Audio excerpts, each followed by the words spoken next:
Hello and welcome to HM TV digital. ఇంటి పనులు కానివ్వండి, తోట పనులు కానివ్వండి, ఏ పనైనా సరే చక్కబెట్టేస్తూ ఉంటాయి. పెద్ద పెద్ద ఇండస్ట్రీస్లో అలాగే భారీ పరిశ్రమల్లో సైతం అతిపెద్ద బరువులను కూడా చాలా సునాయాసంగా ఎత్తేస్తున్నాయి. గాలి లేని ప్రదేశాల్లో కూడా గనుల తవ్వకాలు నిర్వహిస్తాయి, గనులను తవ్వేస్తూ ఉంటాయి. ఇక మందు పాత్రలను కనిపెడతాయి. అలాగే వ్యవసాయం కానీ, వైద్యం కానీ, ఆరోగ్య రంగాలతో పాటు సముద్ర గర్భంలో అలాగే ఓవైపు అంతరిక్షంలో అవలీలగా ఏ పనైనా చేసేస్తున్నాయి. అంతేనా, టీ కాఫీలు కూడా తెచ్చిస్తున్నాయి. మొన్న ఒక వీడియోలో మనం చూసాం.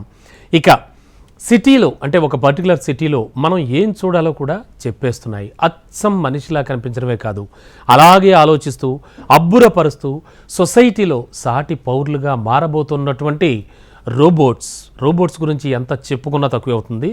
బహుశా చాలా ఏళ్ల క్రితమే రోబో సంస్కృతి వచ్చినా కూడా ఈ మధ్యకాలంలో మరింత విస్తృతపరుస్తున్నారు.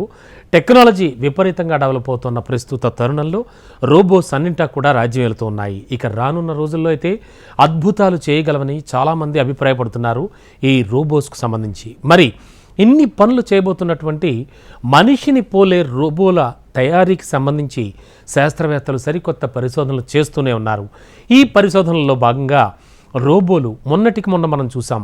కాఫీ పెట్టి ఆ కాఫీ ఇచ్చి కాఫీలో ఒకవేళ టేస్ట్ ఏమైనా సరిగ్గా బాగోపోతే, అంటే కాఫీ లైట్గా ఉండడం కానీ స్ట్రాంగ్గా ఉండడం కానీ ఇలాంటివి ఏమైనా జరిగితే తిరిగి మళ్ళీ తీసుకెళ్ళి ఒక మనిషిలాగే ఆలోచించి ఆ కాఫీని స్ట్రాంగ్ ఆర్ లైట్ చేసి తీసుకురావడం, షుగర్ తక్కువగా ఉంటే షుగర్ వేసి తీసుకురావడం, ఇలా ఏదైనా సరే సొంతంగా వాటంతటవి ఆలోచిస్తూ ఒక హ్యూమనాయిడ్ రోబోస్ కూడా రూపొందిస్తూ ఉన్నారు. ఇలాంటివి చాలా విన్నాం, చూస్తున్నాం. త్వరలోనే అన్ని దేశాల్లో కూడా ఈ రోబోల వ్యవస్థ కూడా బాగా వేళ్ళూనుకుంటుందని ఓవైపు టెక్నాలజీ నిపుణులు కూడా చెప్తూనే ఉన్నారు. అయితే తాజాగా స్విట్జర్లాండ్లో ఉన్నటువంటి జ్యూరిచ్ యూనివర్సిటీ పరిశోధకులు ఒక కొత్త రకమైనటువంటి రోబోకి సంబంధించింది కనిపెట్టారు. అదేమిటో తెలుసా? 3D ప్రింటింగ్ టెక్నాలజీతో రోబోటిక్ హ్యాండ్లను రూపొందించారు. అంటే ఈ హ్యాండ్స్ ఇవి అచ్చు మనిషి చేతుల మాదిరిగానే ఎముకలు అలాగే లెగమెంట్స్ ఇలాంటి ప్రత్యేక వ్యవస్థను కలిగి ఉన్నట్లుగా కొన్ని మీడియా కథనాల ద్వారా వెల్లడవుతోంది. పైగా వీటికి సాగే గుణం కూడా ఉంటుందట. కాబట్టి లేజర్ స్కానింగ్ టెక్నాలజీ కానీ రకరకాల పాలిమర్ల సాయంతో కానీ భవిష్యత్తులో సేమ్ మన స్కిన్ని పోలినటువంటి మృదువైన రోబోలను తయారు చేయడం సాధ్యమే అంటున్నారు పరిశోధకులు. మరి ఖచ్చితంగా అంటే స్మూత్ రోబోస్ అనమాట, నథింగ్ బట్. ఈ సాంప్రదాయ పాలీ అక్రిలేటర్లకు బదులుగా థియోలిన్తో చేసిన పాలిమర్లను వాడడంతో అవసరం మేరకు అవి సాగడం మళ్ళీ యథాస్థితికి వచ్చేస్తూ ఉంటాయి. జస్ట్ లైక్ స్ప్రింగ్, అంటే పైగా గట్టిగా కాకుండా చాలా స్మూత్గా ఉంటాయి, అంటే జస్ట్ లైక్ మన హ్యాండ్స్ లాగా. ఇలా ఉండడంతో ఈ హ్యాండ్స్ ఎక్కువ కాలం కూడా పనిచేస్తాయి.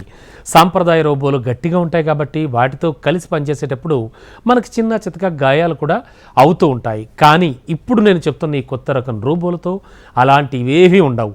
చాలా స్మూత్ స్కిన్తో అంటే స్మూత్ మెటీరియల్తో తయారు చేసినవి కాబట్టి పైగా వాటిని పట్టుకోవడానికి సులభంగా ఉంటుందని కూడా పరిశోధకులు వెల్లడిస్తూ ఉన్నారు. ఏదేమైనా టెక్నాలజీ పరంగా అలాగే రోబోటిక్ సైన్స్ పరంగా ఎన్నెన్నో మార్పులు చూడబోతున్నాం. అందులో భాగంగానే ఈ స్మూత్ హ్యాండ్స్ రోబోస్ కూడా త్వరలో రాబోతున్నాయని తెలుస్తోంది. చూద్దాం మన ఇండియాకి వచ్చే వరకు కూడా ఏమాత్రం సమయం పడుతుందో. మొత్తానికి టెక్నాలజీ అయితే కొత్త పుంతలు తొక్కుతోంది, రకరకాల పరిశోధనలు అయితే జరుగుతూ ఉన్నాయి.